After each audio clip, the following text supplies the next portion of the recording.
Creating positive academic experiences through building a strong cultural identity. As I contemplated the topic for this paper, I wanted to choose something that I had a connection to. I have recently become interested in the art of storytelling and was intrigued at how often storytelling came up in the readings for this class, especially in regards to education and learning. As a teacher of 9 years, I am also naturally drawn to topics regarding education and learning. As I continued to read articles about these two topics, I began to see how the role that storytelling storytelling could play had a lot to do with building a strong cultural identity, and that closely tied to storytelling was the importance of knowledge of one's cultural history as well as connection to elders. These three things in conjunction help to build a strong sense of culture, which through my research I have found to have a positive impact on education. There have been documented achievement gaps among students belonging to minority groups. Engelbert, Jones, and Pavel bring up the importance of addressing educational needs of American Indian and Alaska Native students. They assert that there is a disproportionate amount of AIAN students that are receiving special education services in comparison to the ratio of AIAN students to total students in the U.S. They state that a substantial percentage of Native students at grade 4 and grade 8 read below a basic level of proficiency. These statistics are troubling and problematic. This disparity is reason for concern and warrants a closer look at some of the possible causes and solutions. Lipka and McCartney cite a legacy of policies and practices that have negatively influenced the education of Alaska Natives and other Native American groups. Some of these damaging factors include the predominantly Western perspective presented in schools, the lack of high expectations from educators, a disconnect of young people from older generations, as well as minimal opportunities for parents and communities to become involved in the school culture. Being aware of the factors isn't enough. It is important to also seek out the corresponding solutions or defenses against culturally problematic situations in education. Benson references Eduardo Duran, who says in his book that Alaska Natives have been suffering from soul wounds, the betrayal of trust experienced by Native Americans since the introduction of European into the Americas. This sense of betrayal, which began many generations in the past, can be perpetuated in an educational environment when there is a lack of acknowledgement and respect given for varying cultures outside the so-called norm of the middle white class. For example, it is noted that a number of researchers have surmised that some minority families simply do not place a high value on education. This assumption stems from the observation of behaviors that are different from the white middle-class families. The reality is that instead of indicating that they do not value education, some behaviors could be caused by other underlying issues. Not participating in homework, for example, could be the result of a language barrier, or the family's cultural beliefs about education may not coincide with the educational beliefs propagated by the culture of the school or the district. These clashes create an underlying tension that undermines students' ability to succeed. Students in Indigenous societies around the world have, for the most part, demonstrated a distinct lack of enthusiasm for the experience of education. This likely indicates an alien institutional culture rather than any lack of innate intelligence. The problem is not due to lesser or superior degrees of intelligence, but more likely the assumed assignation of intelligence due to differing cultural norms. It is arguable that when Alaska Native students struggle to succeed in school, it might have more to do with an educator's lack of recognition of opposing cultures rather than the other possible factors, such as lack of ability. Barnhart and Quagley suggest studying Indigenous ways of knowing as a way to create mutually beneficial relationships between two cultures. Benson reinforces this idea, saying that long ago being Native was not such a good thing. Now we have people coming and asking us for information. She describes how when working with Alaska Native women, instead of preaching to the women, we asked them to bring in what they knew and to remember what they knew. again legitimizing and placing value in what their culture has to offer. This isn't, as some might think, merely clinging to the past, but is more about combining different cultures that have inherent value and creating a new and hopefully improved way to look at the world. It is potentially stressful to student learning to have family norms and classroom norms at odds with each other, but if schools address these differences, then children can better adjust to school. Wong and Rowley go on to describe the example of Hawaiian schools trading whole class instruction and independent work for more group work and small group instruction, which more closely replicated the home culture, which ultimately increased student achievement. The increased achievement was tied to the recognition and assimilation of a differing cultural pattern than what was being presented by the Western influenced school. This acknowledgement of the value of Alaska Native culture coincides with the idea that reaching back to traditional culture can have a positive influence on student learning.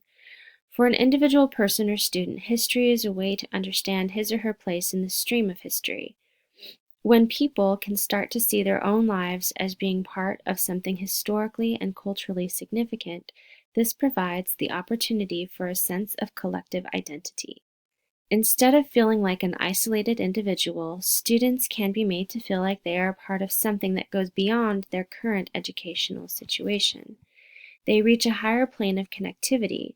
That connection will help them when they see differences in their home culture versus their school culture. Students will have the knowledge of their own background to reinforce their personal cultural norm instead of automatically bending to the potentially more dominant culture. This knowledge and acceptance of one's cultural history can be achieved in different ways. There is a strong tradition of oral history and storytelling in Alaska Native cultures, and they serve as vehicles for cultural identification and also as a way to illustrate and communicate a cultural way of thinking. Oral histories serve as a method for preserving the history of personal experience within different Alaska Native groups, and similarly, storytelling can be used as a way to look back and draw upon the history of a group of people, to not only celebrate but also share and acknowledge a given culture. Storytelling is a way for the values and philosophies of particular cultural groups to be passed on across the generations, thereby contributing to the maintenance of the group's cultural identity and sense of community. This idea is rather intuitive as it is not exclusive to Alaska Native or even other indigenous cultures. One could look at one's own family culture and identify how family norms are passed from one generation to the next. Ideas and values, positive or negative, are conveyed through collective family stories, so it logically follows that this is also true in a larger cultural context. Not only does it help reinforce a stronger sense of cultural self, storytelling can also play a role in learning and education. This goes back to the idea that Alaska Native cultures have the potential to enrich the learning experience for Alaska Native students. Storytelling is a way to help children understand who they are and to make sense of their surroundings, while instilling a sense of pride in their cultural heritage. Barnhart and Quagley describe the traditional method of learning, which revolves around survival, subsistence, and observing natural processes, which was all made understandable through demonstration and observation, accompanied by thoughtful stories in which the lessons were embedded. Traditional learning relies heavily on gaining experiences both through observation and participation, as well as through storytelling. These concepts and ideas, understandably, are reinforced by connections and ties with elders. Elders can play an important role in the education of Alaska Native children by utilizing natural learning environments in which the knowledge that is being passed on to students by elders takes on appropriate meaning and value of cross-generational learning in culturally appropriate contexts.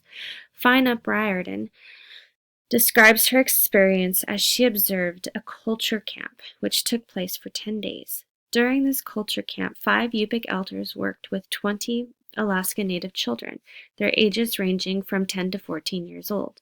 The underlying objective of the camp was to help young people connect with their heritage and teach them subsistence traditions to prepare them for uncertain times. This was a time in which elders could communicate their sense of epic distinctiveness to young people. There is really no better way to soak in a culture than to spend time completely immersed, which was the experience that was created for these children. The elders related their personal experiences as they taught the children, again reinforcing the idea of oral traditions as a means of reinforcing cultural identity. A large part of what was imparted during this camp was teaching the children how to learn. The children attending the camp were reminded that learning is a lifelong process.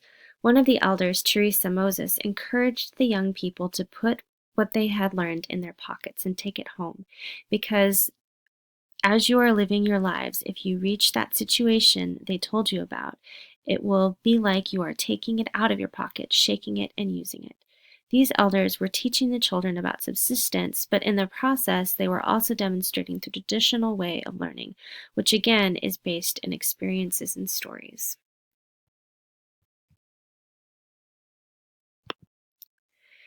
This awareness is key. Knowing their own cultural basis for learning can help students understand how they fit into the Western education setting, and more likely help them identify some of the differences and disparities and hopefully be able to advocate for themselves as learners. In being able to identify these differences, they are more ably equipped to communicate their needs to their parents and instructors. The camp itself trained young people to be good listeners and in their turn become speakers of truth. As students and teachers understand different cultural constructs, they are better able to equally participate in a learning relationship. Teachers who are aware of culturally different ways of knowing and understanding are better equipped to help and assist students. Additionally, as a student becomes more culturally self-aware and develops a stronger sense of cultural identity, this can in turn help improve the student's ability to succeed. So, with oral histories and storytelling, pairing with positive relationships with elders as the vehicles for sharing of cultural knowledge, cultural self-identity, and ultimately student achievement can improve.